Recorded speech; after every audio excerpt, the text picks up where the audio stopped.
আনতা মুস্তাজাবুদ দাওয়া, তুমি মুস্তাজাবুদ দাওয়া, রুটিওয়ালা। উনি সফরে বেরিয়েছেন হাদিস কালেকশনের জন্য। প্রচন্ড শীতের রাত, উনি মাগরিবের নামাজ, এশারের নামাজ পড়ে একটা মসজিদে শুয়ে পড়লেন, আর শুয়ে শুয়ে হাদিস পড়তেছেন। কি পড়তেছেন?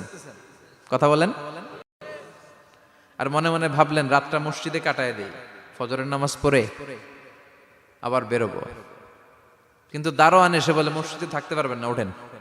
দারোয়ান আছে না, কথা কন।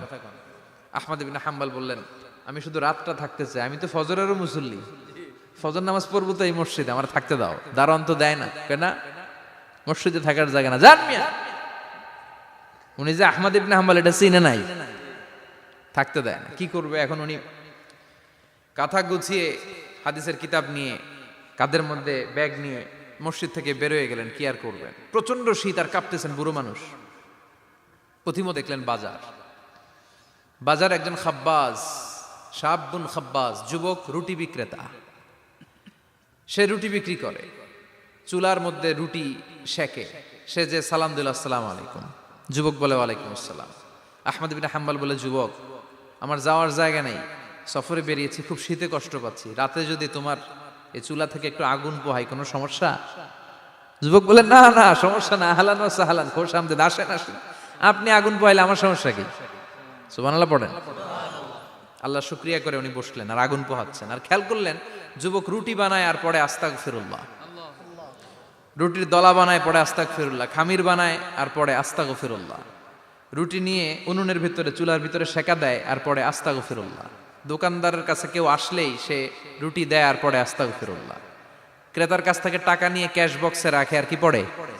আবার রুটি বানানো শুরু করে আর কি পড়ে? খালি এইটাই পড়তেছে। ইমাম আহমদ ইবনে হাম্বল তো অবাক, কিরে এটা আবার কেমন যুবক, খালি আস্তাগফিরুল্লাহ।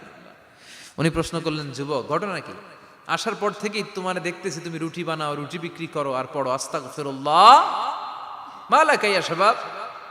যুবক বলে আস্তাগফিরুল্লাহ আমার সবচেয়ে বেশি পছন্দের আমল, আমি সব সময় আঠার মতো ইস্তেগফারের সাথে লেগে থাকি আর সব সময় পড়তে থাকি আস্তাগফিরুল্লাহ, আর এর বদৌলতে আল্লাহ আমারে মুস্তাজাবুদ দাওয়া বানিয়ে দিয়েছে।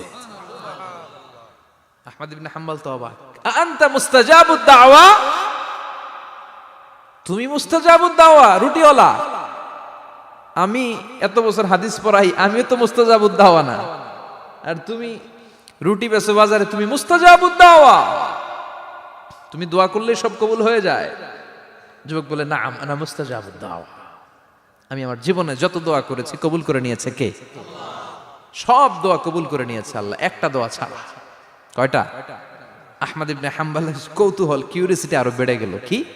সব দোয়া কবুল হয়েছে, একটা দোয়া ছাড়া। মাযালিকা দোয়া ইয়া শাব, কি সেই দোয়া?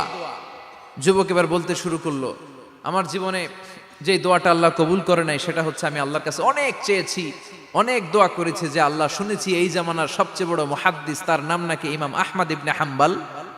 আল্লাহ তোমার কাছে আমার চাওয়া, আমি যেন এই ইমাম আহমদ ইবনে হাম্বলের দেখে মরতে পারি, আমি যেন ইমাম আহমদ ইবনে হাম্বলের হাতে হাত রেখে মুসাফা করতে পারি আর তার কপালে একটা চুমু এঁকে দিতে পারি। আহমদ ইবনে হাম্বল আবেগপ্রবণ হয়ে গেলেন, চোখের পানি ছেড়ে দিলেন, বললেন যুবক তোমার এই দোয়াটাও কবুল হয়ে গিয়েছে। আহমদ ইবনে হাম্বলের দেখার সাক্ষাৎ পাওয়ার জন্য আহমদ ইবনে হাম্বলের বাড়িতে তোমার যাওয়ার দরকার নাই, আহমদ ইবনে হাম্বল তোমার দরবারে ছুটে এসেছে। আনা আহমদ ইবনে হাম্বল মুহাদ্দিসুদ দাহর, আমি নিজেই আহমদ ইবনে হাম্বল। যুবক চোখের পানি ছেড়ে দেয়, আহমদ ইবনে হাম্বল চোখের পানি ছেড়ে দেয়। যুবক চিৎকার মেরে ইমাম আহমদ ইবনে হাম্বলকে জড়িয়ে ধরে, হাতে হাত রেখে মুসাফা করে, কপালের মধ্যে চুমু খায় আর আল্লাহর শুকরিয়া করে বলে, ও ইমাম, আসলে এই দোয়াটাও আল্লাহ আজকে কবুল করে নিল। বিশ্বাস হয়? সবসময় ইস্তেগফার পড়লে আপনার দোয়াগুলোর এইভাবে কবুল করে নিবে কে? এই পাঁচটা জিনিস পাবেন সবসময় যদি ইস্তেগফারের সাথে লেগে থাকেন। রাজি আছেন তো? এজন্য বিশ্বনবী সব সময় নামাজে সালাম ফিরানোর পরে পড়তেন আস্তাগফিরুল্লাহ। কি পড়তেন? 3 বার পড়তেন আস্তাগফিরুল্লাহ, আস্তাগফিরুল্লাহ, আস্তাগফিরুল্লাহ। পড়তে রাজি আছেন? ইস্তেগফারের অনেকগুলো আলফাজ আছে, সবচেয়ে ছোট ইস্তেগফার হচ্ছে এটা, আস্তাগফিরুল্লাহ, আস্তাগফিরুল্লাহ।